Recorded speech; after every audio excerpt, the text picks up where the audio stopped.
क्या हाल है चला।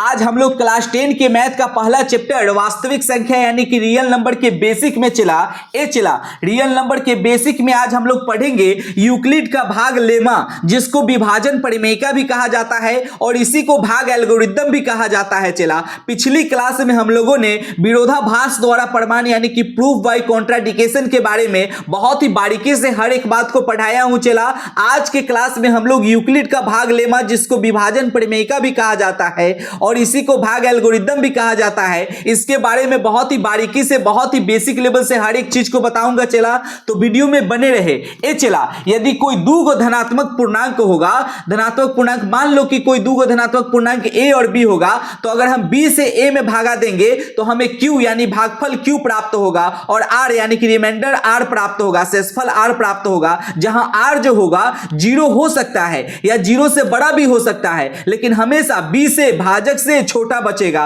अगर भाजक से बड़ा रिमाइंडर बचेगा तो फिर से भागा लग जाएगा, तो यहां देखिए चला r जो होता है यानी रिमाइंडर जो होता है जो बीच में रहता है ना, चला उसके बारे में चर्चा किया जाता है। तो बीच में क्या है, r है, तो r जो होगा 0 के बराबर हो सकता है, 0 से बड़ा भी हो सकता है, मुंह खुला हुआ है r के तरफ यानी कि 0 से बड़ा होगा, और यहां पे b से छोटा यानी भाजक से छोटा होगा, जिन्ने नो खुन्ने छोट, तो छोट हो जाएगा ई, r जो होगा b से हमेशा छोटा हो जाएगा। कहने का मतलब है चला कि शेषफल हमेशा भाजक से, जिससे भागा दिया जा रहा है, उससे छोटा ही बचेगा।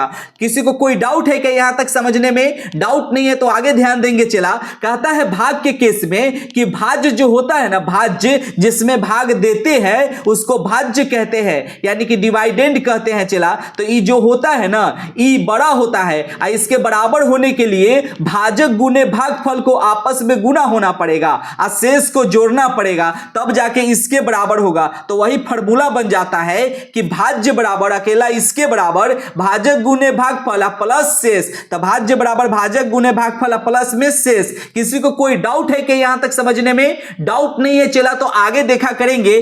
चला भाग के केस में अगर कोई संख्या b से हम a में भागा देंगे तो हमें q यानी कि भागफल q प्राप्त होगा और r यानी कि रिमाइंडर r प्राप्त होगा।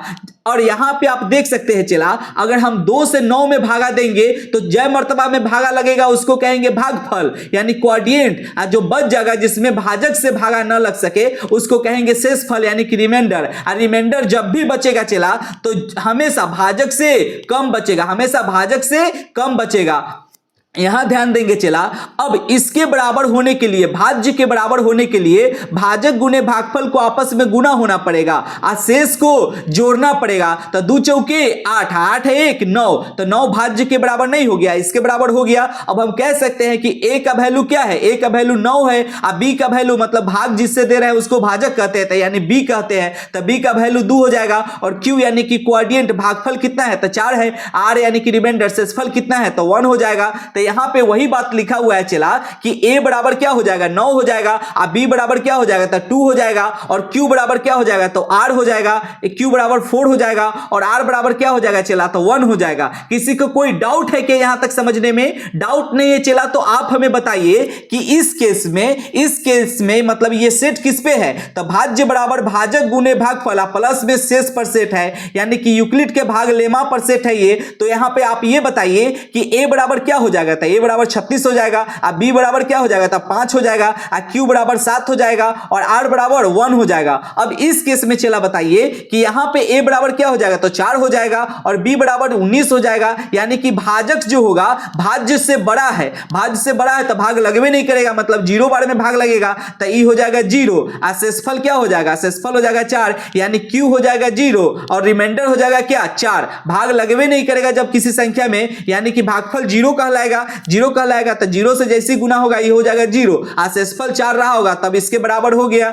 अब यहां बताइए चला कि इस केस में a बराबर 81 हो जाएगा, b बराबर 3 हो जाएगा और q बराबर 27 हो जाएगा और r बराबर क्या हो जाएगा चला तो r बराबर 0 हो जाएगा। यहां प्रत्येक r जो होगा चला b से छोटा होगा, अर्थात शेषफल जो होगा हमेशा भाजक से छोटा रहता है, शेषफल हमेशा ऑलवेज भाजक से छोटा रहता है। किसी को कोई डाउट है क्या यहां तक समझने में? डाउट नहीं है चला तो ध्यान दीजिएगा a बराबर b गुने q प्लस r एक फार्मूला बन जाता है चला कि a बराबर b गुने q प्लस r। ये फार्मूला कहां से बनता है? तो a बराबर यानी भाज्य बराबर भाजक गुने भागफल प्लस शेष को जोड़ेंगे तब जाके इसके बराबर होगा। तो यहां से बन जाता है। अगर मैथ का नियम कहता है कि जो निकालना रहेगा ना उसको बराबर के एक तरफ छोड़ देंगे, अब बकिया को उठा के एक तरफ भेज देंगे, तो बकिया जो भेज जाएगा एक तरफ वो ऐसे ही नहीं जाएगा, वो छिड़ियाने लगेगा, वो जाएगा ना तो साइन बदल जाएगा। तो इसको हम b गुने q को लिख सकते हैं bq लिख सकते हैं। r है तो r लिखेंगे, प्लस है तो प्लस लिखेंगे, तो a बराबर हो जाएगा bq प्लस r।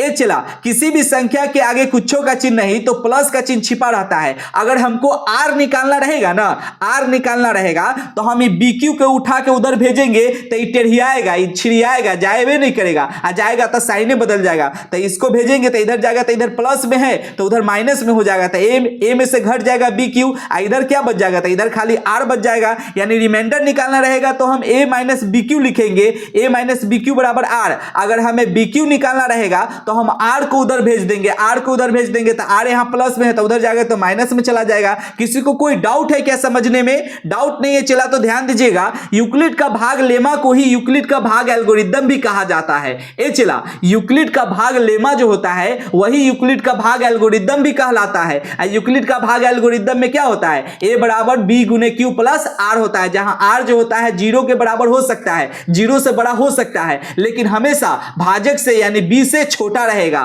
तो आज की सेवा यहीं पे समाप्त करते हैं चला, मिलते हैं अगले वीडियो में, तब तक के लिए टेक केयर, बाय बाय।